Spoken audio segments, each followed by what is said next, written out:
Hi everyone. So I've been asked to do some simple drawing lesson videos that everyone can do in the comfort of their home while we're all waiting this virus quarantine out. And I thought I would start with the simplest of simple, the pencil.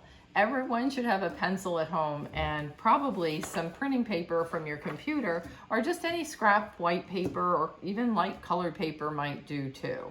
We're just going to work on how to draw some basic lines with a pencil, and then work on something all of us love to see but never got really to see this year at all, which is a cherry blossom drawing. It's very simple. Everyone can try it. I printed out just a simple picture of a cherry blossom branch. You're welcome to work from anything you might happen to see out your window. You might have a plant growing at home that you might want to try this to draw, but it's pretty simple. You're just going to need a pencil. If your pencil has an eraser, you're good. Mine does not, so I have my own little eraser right here. And then just for fun, a piece of paper towel. Paper products are super hard to get right now, so I'm using the littlest of little pieces of paper towel and some Q-tips, which you might have lying around, or even a cotton ball or something like that. If you don't have those things, that's fine too, but I just thought I'd show you. So let's get started. First of all, the pencil. Any pencil will do. This is a darker lead pencil that I picked so you can see what I'm doing easier. But your plain old pencil at home, the little HB or the yellow Mongol pencils that we all got in school, those will work fine too. What you want to do is just practice drawing some lines. These are just called a continuous line because it continues and it's one line. This is a broken line. It just simply means there are spaces in between the line. This is a gradient line where I'm going light to dark by pressing, or dark to light by letting up on my pressure. If you can do any of those lines, you can do this little blossom plant project that we're going to try together, and it shouldn't be too hard at all. So I'm going to put this away. First, I'm just going to start by planning out where do I want to put my branches. If you like to be a planner, you can draw some plot points on your picture at about where you want your branch to begin and end, or you could just freehand draw it in. It doesn't matter. But I am just going to kind of follow this line all the way out to get this first branch here, and then I see that there's another branch coming up and another one off of that. And then this has like a secondary branch that kind of comes out this way, has some little branches that come up and over. And again, you can make up your own. If you don't like the way these go, I'm going to ignore this little one that's sitting out here because I don't even know why it's there in the middle of nowhere. So now I have my branches, and that wasn't too hard at all. And again, if you press hard, if you press light, it doesn't matter. All we're going to do now is make the bottom parts thicker, because we all know when a branch grows on a tree, it's thicker as it comes down towards the trunk. So this must be the branch coming towards the trunk. I can do this two ways. I can draw another line like this and then fill it in with my pencil. Get that nice and dark. Or, let's do this one this way. I can just freehand it in without drawing the outline first. So it's really up to you, whichever way you like to go. And it's pretty much just getting these lines drawn in. And remember, as they get further away from the tree trunk, they get thinner. So I'm going to keep my lines pretty thin. And I'm just going to do this by hand. You can draw a second line and fill it in. But I'm just making this go a little bit thicker.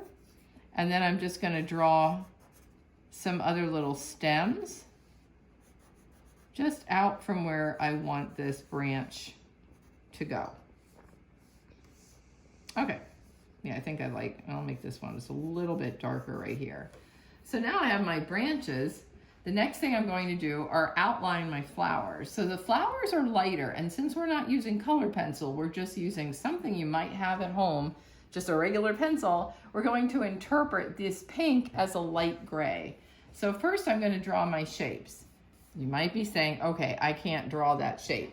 If you can make an oval, going back to this, you can make the flower. It's just really a bunch of ovals that we're going to put together and to create these flowers. So all we're going to do is draw some ovals, and again, they can be as big or as little as you might like. So down here, I have a really big flower. I'm going to maybe draw the middle and then come up, and you can see I drew my branch, and I'm going to, that's why we need an eraser, because you want to get one part in and then get the other. So all this is going to get erased out. So my big flower here, I'm going to have to erase back out, but that's fine. Then I'm drawing another little flower that might be here. Then here, I have one that has a center point, so I'm going to draw the flower up and around that. And then this one's littler. So remember, some can be big, some can be little. We're just really drawing petals at this point. This one, I'm right here. I have this little dot here, and these are really little light. This one happens to be bending down. I think we'll do this one here.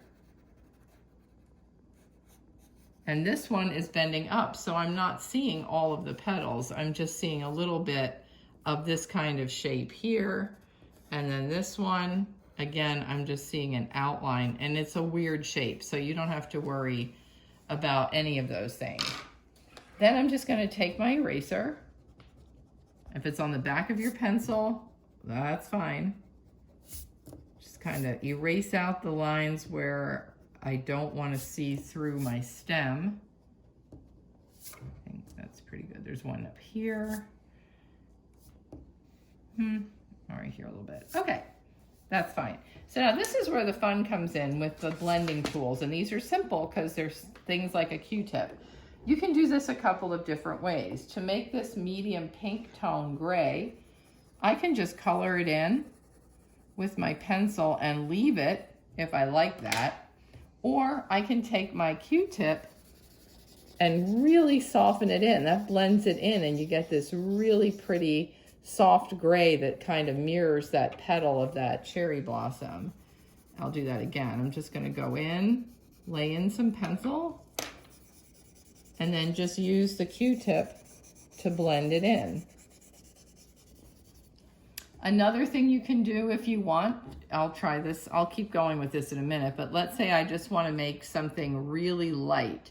This one up here is a really light pink. I can put some pencil somewhere else on a scrap piece of paper, just color in a whole blob of pencil. Take my Q-tip and pick up that pencil dust or the graphite dust, and then go back in and lightly give a haze of where that light flower might be. This is called indirect because we're not using the pencil directly, we're using it indirectly by putting the graphite on paper and then smudging it in somewhere else. So those will give you all the nice ways of doing the texture. So I'll finish this big flower really quickly. What I like to do is just go in and get the graphite laid in first, and then just use the Q-tip all at once. So, and you don't have to be really neat with this. It's not like a coloring book where it has to just stay perfectly inside the lines. You're welcome to just go ahead and roughly color in all of these areas. Notice I'm ignoring that middle part because that's going to be really light, and we're going to do that with an eraser. You can draw with an eraser, by the way. That's kind of cool, and one of my favorite ways to draw is to erase out areas. So, okay. So we got all the little cherry blossoms laid in. I'm picking up my Q-tip.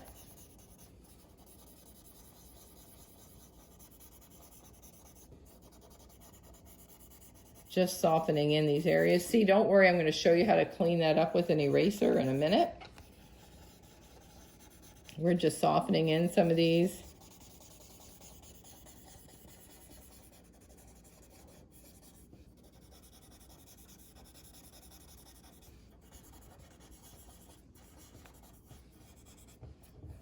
And I might even use this to blend out some of the little add add in a few little faded areas here to show some shadows, maybe around the stem. I mean, it's up to you if you want to do that or not. Now I'm going to take my eraser and clean up some of these areas that got a little out of control with the Q-tip, but I'm also going to use the eraser to kind of go into the petals and give some definition in and around wherever these petals might have some of this really light pink part of their composition. Erasing this one back out, giving a little definition using the edge. And you can use your pencil eraser. I'll use one just to show you. So if I want to get this lighter here, I'm just going to start erasing this out and using the eraser almost like a blender too, or using the edge of the eraser so I can get some light areas like that to define where maybe different petals might have been in this flower. Now that I'm in here, I can go back in now and get some detail. So all you have to do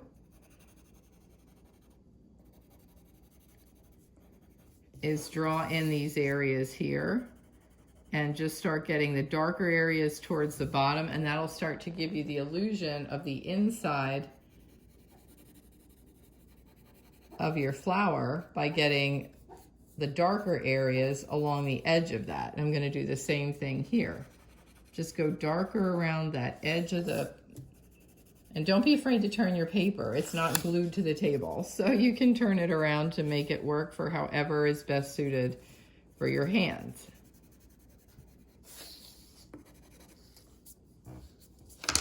And I see this one, I did not get the inside, so I will erase that part out and then go back in.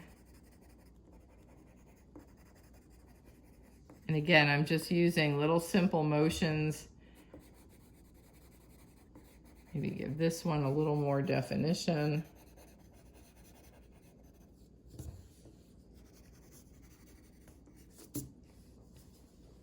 And the nice thing is then you just have to look at it and see like, well, what parts do I need to fix?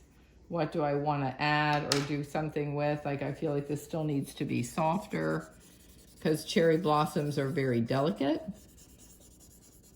And I know it's not going to be as pretty as if we had all the pinks and the colored pencil colors, but these are things everybody has at home.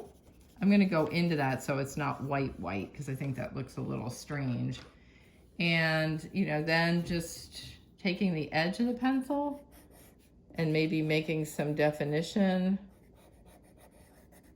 in and around here so that we can see what the edge might look like with some of the little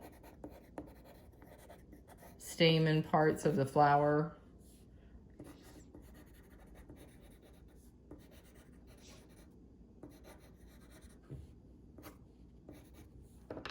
And then because I am left-handed, things will smudge like it is nobody's business. So I will go back in and clean up some of the smudges, get some nice areas. And it doesn't take long at all, but hopefully you can get a simple drawing that looks somewhat like what you were looking at by just using a pencil and an eraser. And that didn't take us more than 10 minutes.